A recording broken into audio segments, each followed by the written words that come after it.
बिस्मिल्लाहिर्रहमानिर्रहीम। इस तो गाइस, हमारे प्रोजेक्ट का टॉपिक है एग्रीकल्चरल प्रोडक्शन ऑप्टिमाइजेशन इंजन। इस प्रोजेक्ट में हमें एग्रीकल्चरल प्रोडक्शन को ऑप्टिमाइज़ करने में फार्मर्स की मदद करनी है, और ऐसा करने के लिए हम एक प्रेडिक्टिव मॉडल बनाने वाले हैं जो कि हमें ये समझाने में मदद करेगा कि for a given soil and climatic conditions इनके लिए कौन से क्रॉप्स को ग्रो करना बेस्ट रहेगा। तो किसी भी प्रोजेक्ट को स्टार्ट करने से पहले ये समझना बहुत ज़रूरी है कि वो प्रोजेक्ट आखिर है क्या, इसका बिजनेस इम्पैक्ट क्या है, उस प्रोजेक्ट का स्कोप क्या है।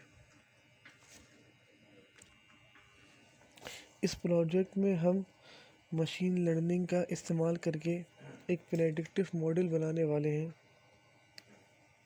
जो कि हमें ये जानने में हेल्प करेगा कि कौन सा क्रॉप एक particular soil and climatic condition के हिसाब से बेस्ट रहेगा।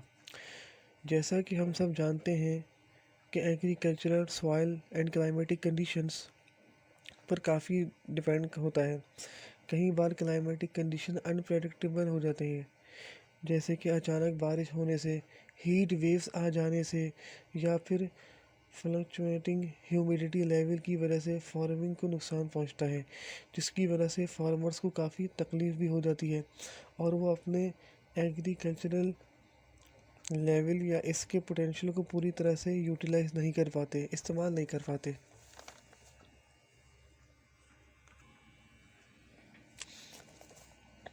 उन्हीं प्रॉब्लम्स को सॉल्व करने के लिए हम एक प्रेसिशन फार्मिंग का इस्तेमाल करते हैं। अब बारी है इस प्रोजेक्ट में इस्तेमाल होने वाले डेटा सेट की। वेट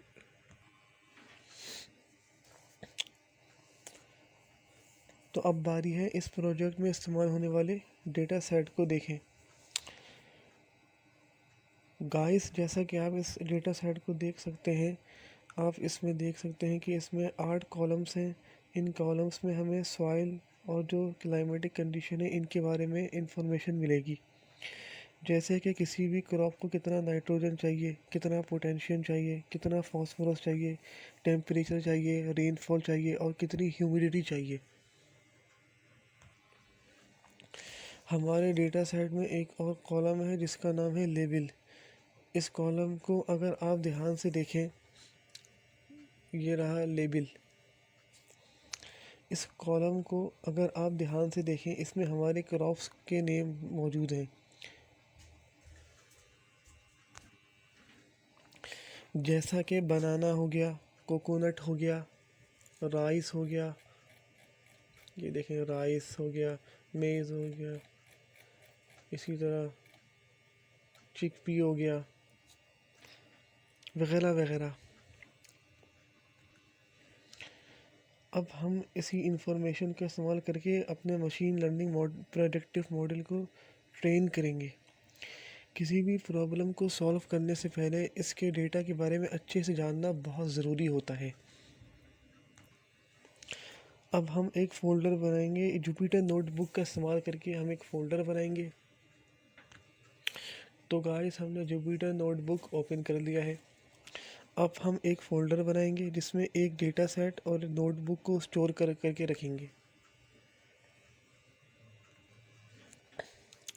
हम एक फ़ोल्डर क्रिएट कर लिए, इसका नेम हम रखेंगे एग्रीकल्चरल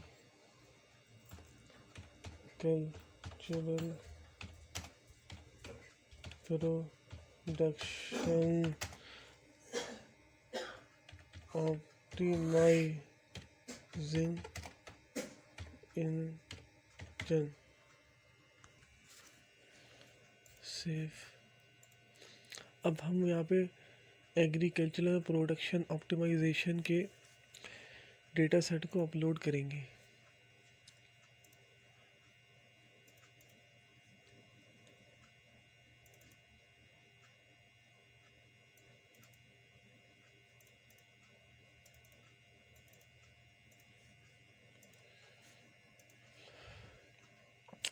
अब हम पाइथन 3 का इस्तेमाल करेंगे। नए टैब में पाइथन 3 ओपन कर लेंगे जहाँ हमें अपनी कोडिंग करनी है।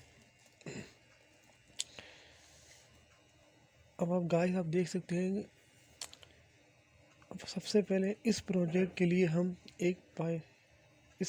के लिए हम पाइथन की 6 सबसे पॉपुलर लाइब्रेरीज का इस्तेमाल करेंगे। किसी भी डेटा सेट को रीड करने के लिए हमें पांडास लाइब्रेरीज की ज़रूरत पड़ती है। हमारा जो डेटा सेट है वो CSV फॉर्मेट में है।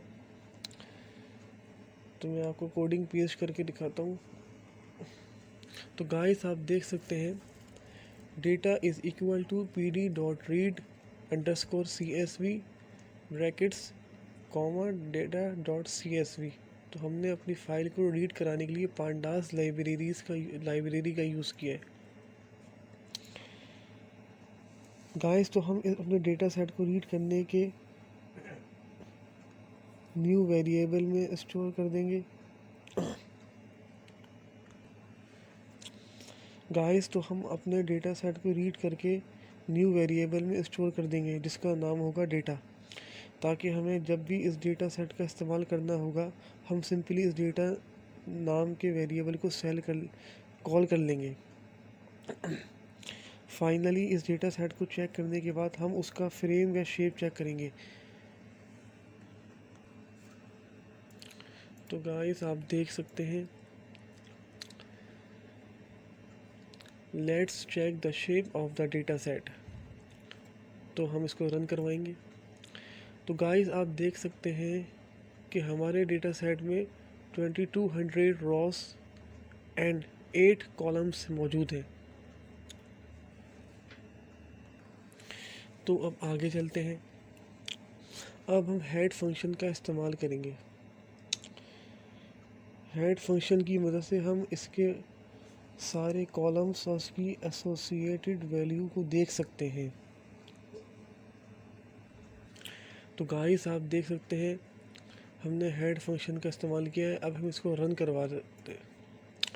तो गाइस आप देख सकते हैं, डेटा सेट के शुरू के 5 रॉस का उसने डेटा लाके हमारे सामने रख दिया है। Nitrogen, potassium, phosphorus, temperature, humidity, pH, rainfall level.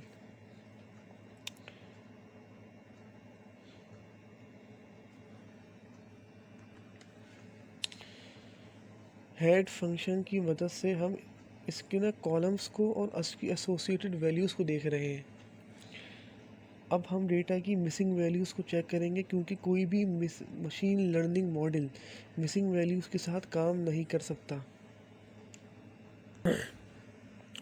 तो गाइस आप देख सकते हैं, हमने एक फंक्शन का यूज़ किया डेटा सेट की मिसिंग वैल्यूज़ को मालूम करने के लिए। अब हम इसको रन करवाएंगे।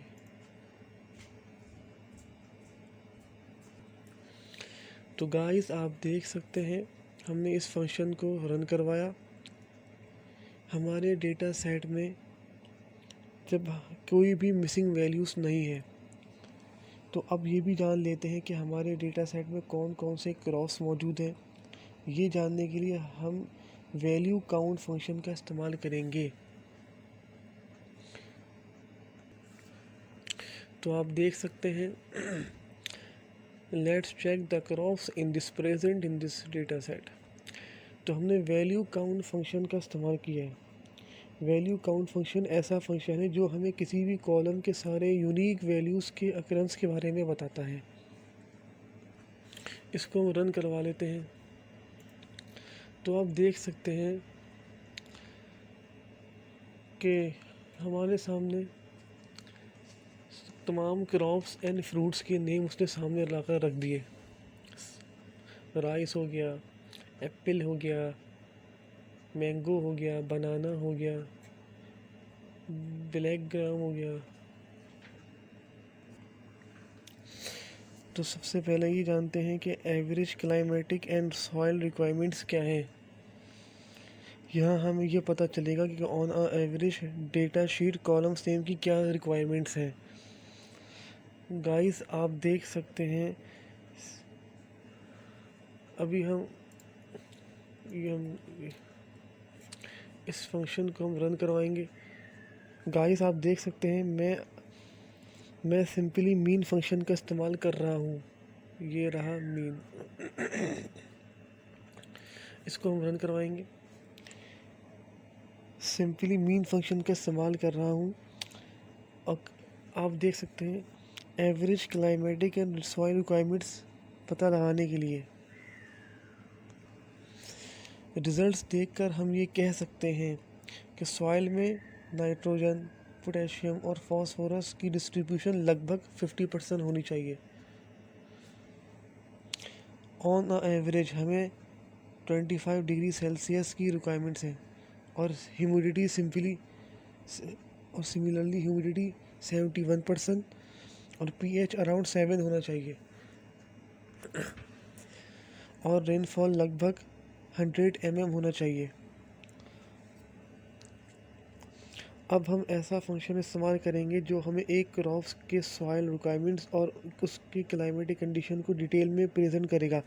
मैंने यहाँ फंक्शन को डिफ़ाइन करने से पहले अब आप देख सकते हैं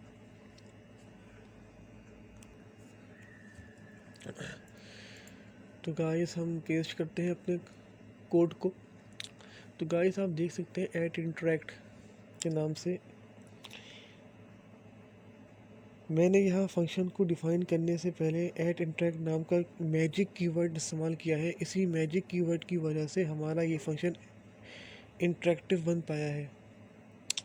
इस की मैजिक कीवर्ड का इस्तेमाल आप IPy विजेट लाइब्रेरी के साथ ही कर सकते हैं।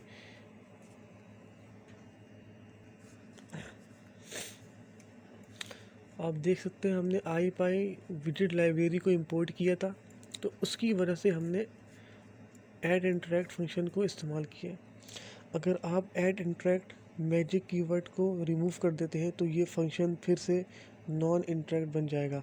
इसी तरह से आप किसी भी नॉर्मल फंक्शन को add interact keyword magic keyword का इस्तेमाल करके इंटरेक्टिव फंक्शन में कन्वर्ट कर सकते हैं। गाइस आप देख सकते हैं हमारे इस फंक्शन के अंदर हमने स्पेसिफिक लिस्ट मेंशन की है जिसमें हमारे डेटा सेट के सारे क्रॉप्स के नेम गिवन है। इस लिस्ट की वजह से हमें ये ड्रॉप डाउन अभी हम इसको रन करवाएंगे। अभी हमें एक ड्रॉप डाउन शो होगा। देखिए हमने रन कराया इसको। इसी लिस्ट की वजह से हमें ये ड्रॉप डाउन मिल रहा है। आप देख सकते हैं ये ड्रॉप डाउन जिसकी मदद से हम कोई भी क्रॉप सेलेक्ट कर सकते हैं और इस क्रॉप के सॉइल रिक्वायरमेंट और क्लाइमेटिक कंडीशन को डिटेल में जान सकते हैं।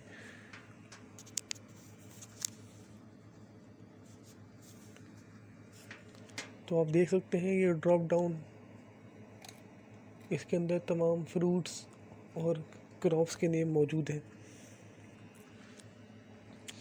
तो गाइस आप देख सकते हैं इस बार भी हम एक और इंटरेक्टिव फंक्शन को इस्तेमाल करेंगे। Comparing average requirement and conditions for each crops. इस तो गाइस आप देख सकते हैं इस बार भी एक इंटरेक्टिव फंक्शन है, लेकिन इस बार हम इस फंक्शन के अंदर सारे सॉइल और क्लाइमेटिक कंडीशन की लिस्ट को स्पेसिफाइज कर रहे हैं।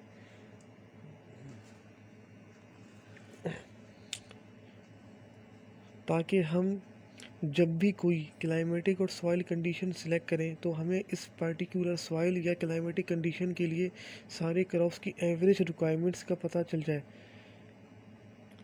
सो गिव मी 1 सेकेंड कि हम इसको तो आप देख सकते हैं एक और ड्रॉप डाउन हमारे सामने शो हो रहा है। तो इस ड्रॉप डाउन में सॉइल और क्लाइमेटिक कंडीशन देख सकते हैं। अगर रेनफॉल सिलेक्ट करते हैं तो आपको सारे क्रॉप्स की एवरेज रेनफॉल रिक्वायरमेंट्स के बारे में पता चल जाता है। अगर टेम्परेचर सेलेक्ट करते हैं तो क्रॉप्स की एवरेज टेम्परेचर कितना होना चाहिए ये पता चल जाएगा। इसी तरह ह्यूमिडिटी हो गई, इसी तरह पीएच हो गया। आप देख सकते हैं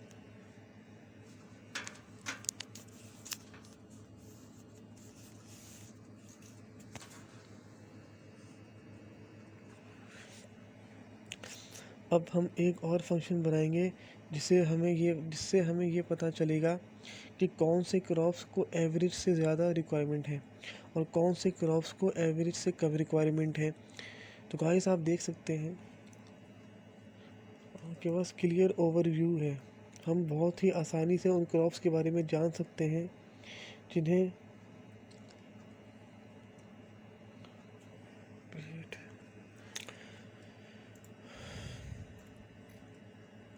checking the below and above average condition. अब हम एक और फंक्शन बनाएंगे जिससे हमें ये पता चलेगा कि कौन से क्रॉप्स को एवरेज से ज़्यादा रिक्वायरमेंट्स है, कौन से क्रॉप्स को एवरेज से कम रिक्वायरमेंट्स है। तो गाइस आप देख सकते हैं आपके पास क्लियर ओवरव्यू मौजूद है। इसको हम रन करवा लेते हैं तो ये आपके सामने रिज़ल्ट आ गया। हम बहुत ही आसानी से उन क्रॉप्स के बारे में जान सकते हैं जिन्हें बिलो एवरेज और अबव एवरेज कंडीशंस में ग्रो किया जाता है। अब हम इसके बाद क्रॉप्स की डिस्ट्रीब्यूशन को चेक करेंगे। तो आप देख सकते हैं checking distribution for each crops. इसको रन करवाते हैं।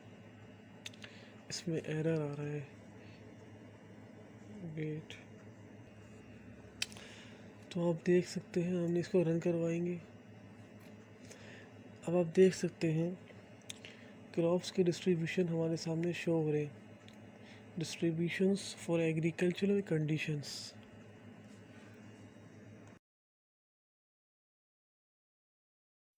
सो बेसिकली जो हमारा डेटा सेट है वो अनसुपरवाइज लर्निंग पे बेस करता है। अनसुपरवाइज लर्निंग में जो है हमें लेबल की जो है नीड नहीं होती।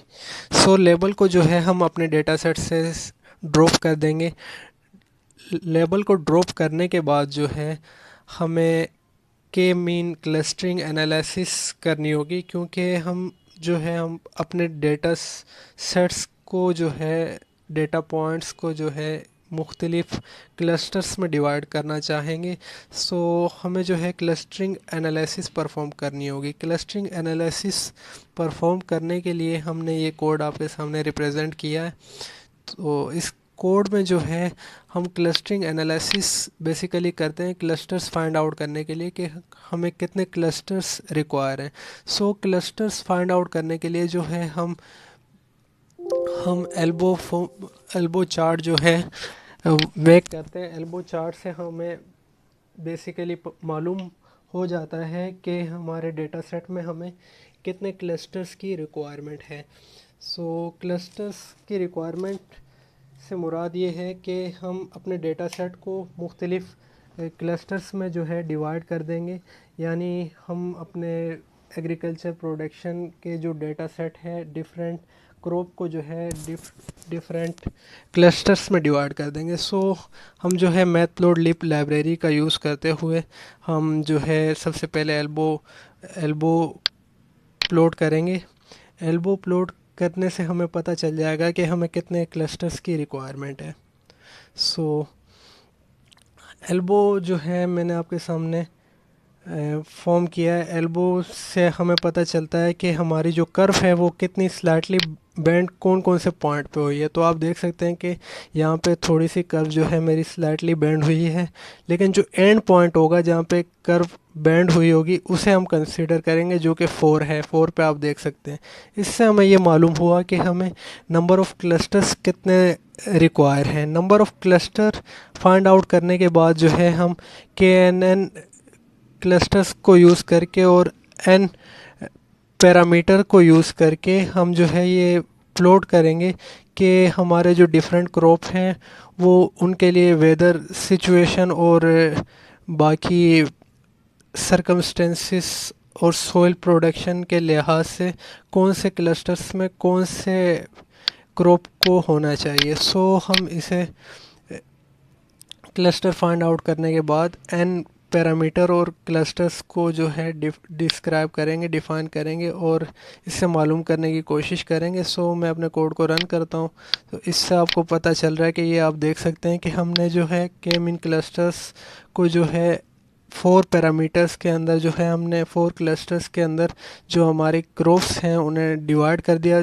सो फर्स्ट क्रॉप जो है हमारे फर्स्ट क्लस्टर में जो क्रॉप हैं वो maize, chickpea, kidney beans, pigeon peas, moth beans, mung beans, black gram, lentil, pomegranate, mango, orange, papaya, coconut है। सेकंड क्लस्टर में जो हमारे पास क्रॉप है, maize, banana, watermelon, muskmelon, papaya, cotton, coffee. और इसी तरीके से जो है डिफरेंट क्लस्टर्स में जो है डिफरेंट क्रॉप्स हैं। ये बेसिकली फार्मर के लिए बहुत यूज़फुल हैं। उन्हें इससे मालूम हो जाता है कि उन्हें कौन से मंथ में कौन से क्रॉप्स जो है ग्रो करने चाहिए। सोइल बेसिकली जो है वेदर कंडीशन और सोइल का यूज़ करते हुए। सो ये बेसिकली फार्मर के लिए बहुत यूज़फुल होता है और ये बिज़नेस को इंक्रीज़ करने के लिए बहुत ज़्यादा बेनिफिशियल रोल प्ले करता है। आफ्टर फॉर्मिंग दिस, हमें जैसा कि मालूम हो चुका है कि हमें किस तरीके से अपने डेटा सेट को कितने क्लस्टर में डिवाइड करना है। तो हम जो है अपने डेटा सेट को स्प्लिट करेंगे। डेटा सेट को स्प्लिट करने के लिए हम क्या sklearn लाइब्रेरी का यूज़ करते हुए अपने डेटा को टेस्ट और ट्रेन करने की कोशिश करेंगे। सो फर्स्ट ऑफ ऑल हम क्या करेंगे कि हमारे डेटा सेट का जो टारगेट वेरिएबल है उसे हम जो है ड्रॉप कर देंगे अपने ओरिजिनल डेटा सेट से, और उसे जो है एक अलग से y के वेरिएबल में स्टोर कर देंगे। y के वेरिएबल में स्टोर करने के बाद जो है हम इसे रन करेंगे। सो देन जो है हम sklearn model selection import train test split अपने डेटा को जो है स्प्लिट करेंगे X train X test X train और वाई ट्रेन वाई टेस्ट में। सो बेसिकली हम जो है अपने मॉडल को ट्रेन करते हैं तो हम मॉडल को जो है 80% जो डेटा है हम मॉडल को दे देते हैं और 20% जो डेटा है हम टेस्ट करने के लिए अपने पास ही अलग से वेरिएबल में स्टोर करके रखते हैं। सो बेसिकली जो है हम उस टेस्ट डेटा से ये मालूम करते हैं कि हमारा जो मॉडल है वो किस तरीके से हमें जो रिज़ल्ट दे रहा है उसमें कितनी एक्यूरेसी है। सो हम इसे जब डेटा दे देते हैं मॉडल को 80%, तो जो डेटा हम मॉडल को देते हैं वो डेटा की बिहाफ पे हमें बताता है कि हमारे जो क्रॉप हैं वो कौन से क्लस्टर में लाई कर रहे हैं और वो कितना सही बताता है। हम उसे टेस्ट डेटा से मैच करके चेक करते हैं। सो हमने जो बेसिकली अपने इस डेटा सेट में sklearn लाइब्रेरी का यूज़ करके पाइथन में हमने लॉजिस्टिक रिग्रेशन का यूज़ किया। लॉजिस्टिक रिग्रेशन बेसिकली हम क्लासिफायर डेटा के लिए यूज़ करते हैं। क्लासिफायर डेटा से मुराद ये है कि जैसे हमने अपने डेटा को क्लस्टर्स में डिफ़ाइन किया, तो क्लस्टर में डिफ़ाइन करने के बाद जो है हम लॉजिस्टिक रिग्रेशन का यूज़ कर सकते हैं। और लॉजिस्टिक रिग्रेशन का हम यूज़ बेसिकली तब करते हैं जब हमारे पास मल्टीपल कॉलम्स मौजूद हों। सो बेसिकली हमारे डेटा में बहुत से मल्टीपल कॉलम्स मौजूद हैं। सो हम इजीली लॉजिस्टिक रिग्रेशन का यूज़ करके अपने मॉडल को फिट करवाते हैं।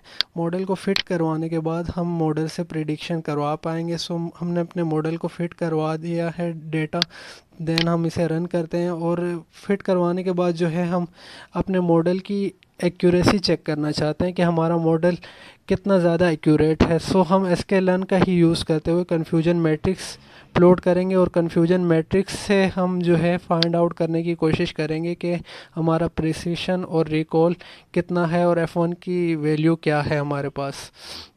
सो हम कोड को रन करके हम देख सकते हैं कि हमारा प्रिसिशन और रिकॉल और f1 स्कोर जो है बहुत ही हाई है अकॉर्डिंग टू डिफरेंट क्रॉप्स।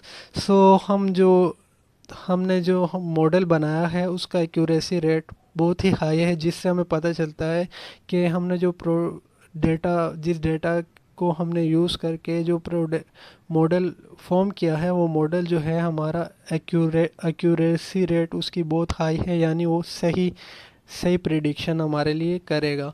सो आप देख सकते हैं कि हमारी डिफरेंट क्रॉप्स के लिए जो प्रिसिशन और रिकॉल और f1 स्कोर है वो बहुत ही हाई है, जो कि बहुत ही ज़बरदस्त प्रिडिक्शन हमारा मॉडल हमारे लिए परफॉर्म करेगा।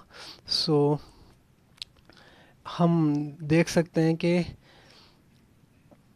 हमारा जो डेटा है जो हमें जो है रिप्रेजेंट हो रहा है उसको हम यूज़ करते हुए हम मॉडल को कुछ डेटा पॉइंट जो है प्रोवाइड करेंगे और प्रोवाइड करने के बाद हम फाइंड आउट करने की कोशिश करेंगे कि हमारा मॉडल जो है हमारे लिए कितना यूज़फुल है।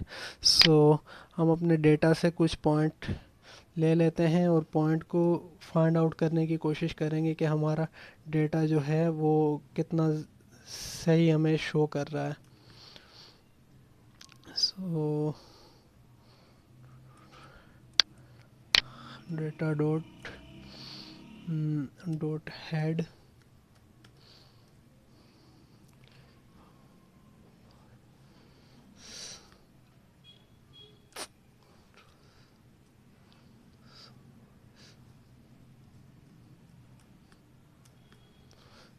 आप देख सकते हैं कि हम जो है अपने मॉडल को कोई भी सभी पॉइंट देंगे। ये 220 के ऊपर जो हमारे पास पॉइंट है चिक पी का, मैं चाहता हूँ कि मैं अपने मॉडल को ये पॉइंट दूँ और मेरा मॉडल मुझे बता दे कि मैंने इसे चिक पी का जो है पॉइंट जो है मैंने इसे गिव किए हैं। तो मैं जो है इसके पॉइंट इसे देता हूँ कि डिफरेंट सिचुएशन जो है हमारे पास सोडियम की, पोटेशियम की और फॉस्फेरस की, temperature, humidity, pH, rainfall level, ये सारे पॉइंट मैं इसे गिवन करूँ और ये मुझे सही रिज़ल्ट दे दे, तो इससे ये पता चल जाएगा कि मेरा मॉडल जो है कितना ज़्यादा एक्यूरेट है। मैं इसे पॉइंट दे के चेक करता हूँ। तो सबसे पहले जो है सोडियम के लिए मैं इसे जो वैल्यू गिव करता हूँ वो है 26। देन मैं इसे वैल्यू देता हूँ पोटेशियम के लिए मैं इसे वैल्यू देता हूँ 80। एंड देन मैं इसे वैल्यू देता हूँ फॉस्फेरस के लिए 83। एंड देन मैं इसे वैल्यू देता हूँ टेम्परेचर के लिए 17।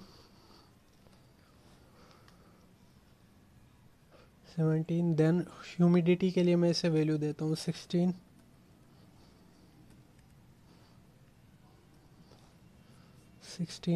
देन मैं इसे वैल्यू देता हूँ पीएच की वैल्यू मैं इसे देता हूँ 7 वैल्यू दे देते हैं इसे।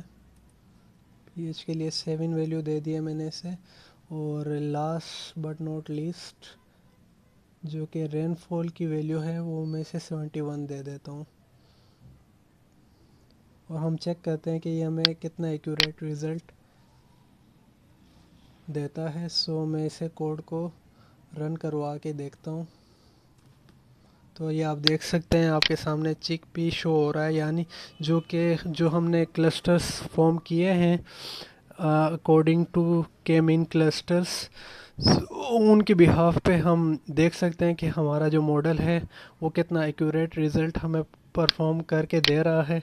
बेसिकली हम इस मॉडल और जो हमने ये डेटा सेट पे काम किया है ये फार्मर्स के लिए बहुत ही यूज़फुल और बेनिफिशियल है to adopt model farming. Productivity को वो इंक्रीज़ कर सकते हैं, प्रॉफिट भी इससे बहुत ज़्यादा इंक्रीज़ होगा। और ये जो डेटा सेट था एग्रीकल्चर प्रोडक्शन ऑप्टिमाइजेशन, इससे बिज़नेस पे बहुत ज़्यादा बेनिफिशियल इम्पैक्ट क्रिएट हो सकता है। आई होप आपको